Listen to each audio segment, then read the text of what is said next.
During the summer of 2023, we moved to a remote Scottish Hebridean island to be its only two residents, along with our 2 pet sheep and pair of cats. These remote islands seem to retain an old-fashioned rhythm and a charm which we find encouraging us to live a more frugal and simple life, the way man was perhaps more intended to. We have an ancient stone cottage to restore, veggies to grow, livestock to build up, fish to catch and smoke, a boat to buy, and much more. Step back in time with us at the Scottish Isle.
So the plan today is to take off this brown stuff and the chipboard underneath it, just like we did with this wall, because we want to, as an experiment, just see how the walls behind here behave.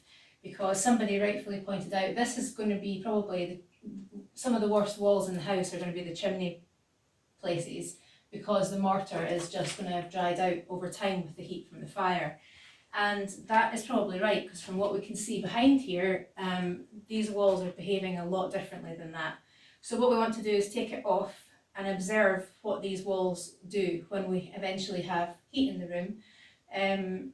Are they going to be running with moisture, as some people have suggested, or are we better to insulate them and finish them with more plasterboard? We kind of just want to see if the old timers really knew what they were doing with these houses, which I suspect they did. You know, they built them with 3-foot thick walls and they finished them with lime mortar and lime render, which is lime's excellent for absorbing moisture and wicking it away where it shouldn't be. So more demolition today. We'll see what we find.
If, like me, you have a passion for trees, and this place is incredible.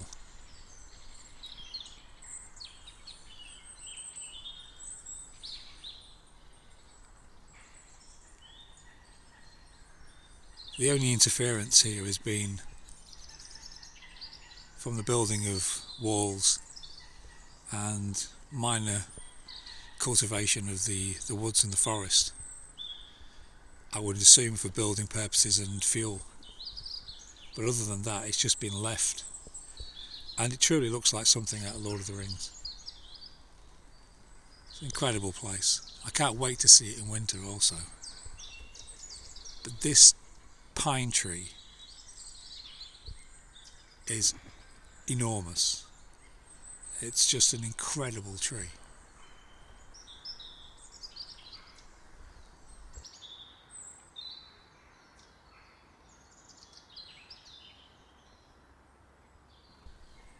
And it has this protruding branch, which is the thickness of a normal tree, coming out right out the bottom of it at a right angle, and then shooting straight up into the sky.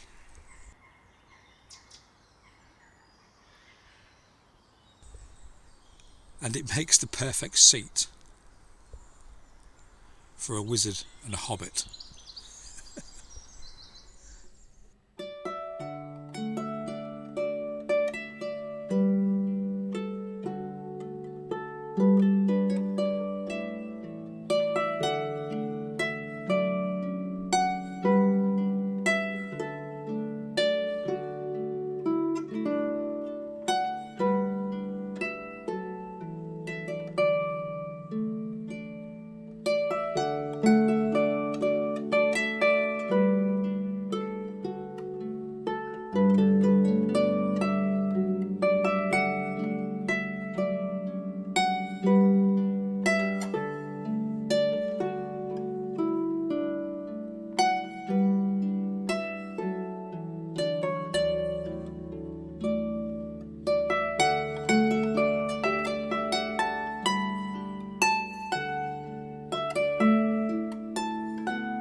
After further advice from a builder, a structural engineer and our stonemason friend, that kind of sounds like the start of a bad joke, we have decided, controversially somewhat, not to replace the cracked lintel over the fireplace. There are 3 very good reasons for this.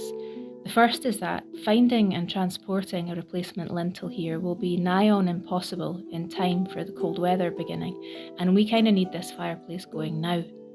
Second, we're assured that although cracked, so long as the mortar is made sound, it's physically impossible for this lintel to fall in on itself because it's literally pinned in place by the weight of the stones above it. It could have had the crack for centuries. Thirdly, and maybe most importantly for us, this whole project is about sympathetic restoration. We don't want to rip it out if we don't have to, it's original. In the comments, a gentleman who used to live in this house decades ago got in touch with us, and we've been chatting about his and his wife's memories of the place, which we hope to share with you in time. His wife recollects sweeping the flagstone floors in the cottage every day, so if, as we hope, they are still in situ under the concrete, then this becomes a true restoration project for us, where we can make the cottage as original as possible, while still retaining some modern conveniences. There's a clearing in the trees just away from the orchard, and there's this tree which looks like some kind of totem.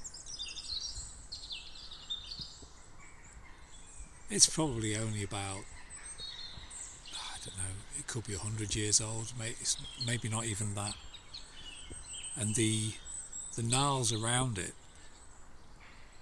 have been caused by rope. There are a few trees in this part of the wood which were tied off in some way to form some kind of, I would say, deer boundary, probably about 100 years ago. And obviously as the trees have grown and the rope hasn't been loosened, it's tightened around the trees, forming these like bulbous growths. But this particular tree is really intriguing. It really does feel like some kind of quasi-pagan totem.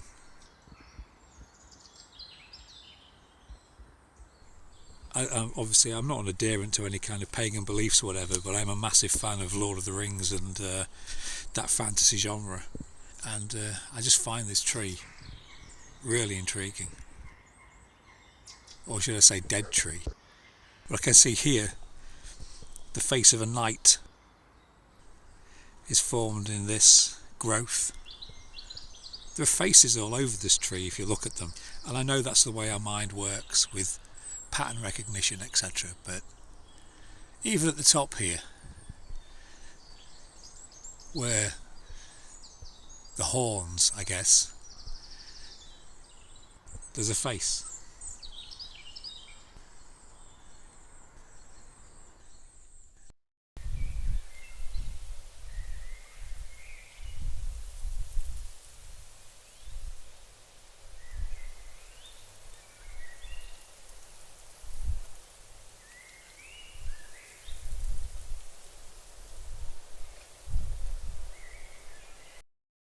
Well, I was filming all that, but my phone ran out of storage, so I'm afraid this is the reveal. We are filming all of this just on a couple of Android phones, by the way, so that's why sometimes the footage is a bit variable and the audio is sometimes not great, but here we have it, completely dry to the touch, not without some historic staining and flaking at the bottom. Is that rising damp? Not sure. The humidity in here has gone up an awful lot since I started, but it is raining cats and dogs outside, so this is what we're left with. We're going to take these batons off and see what the stone's like underneath, but for now, this is us. We want to make the landscape here work for us in as many ways as we possibly can. So this lot is going to become sea salt. I'm going to let the sediment settle for a few days and then show you the next part of the process in an upcoming episode.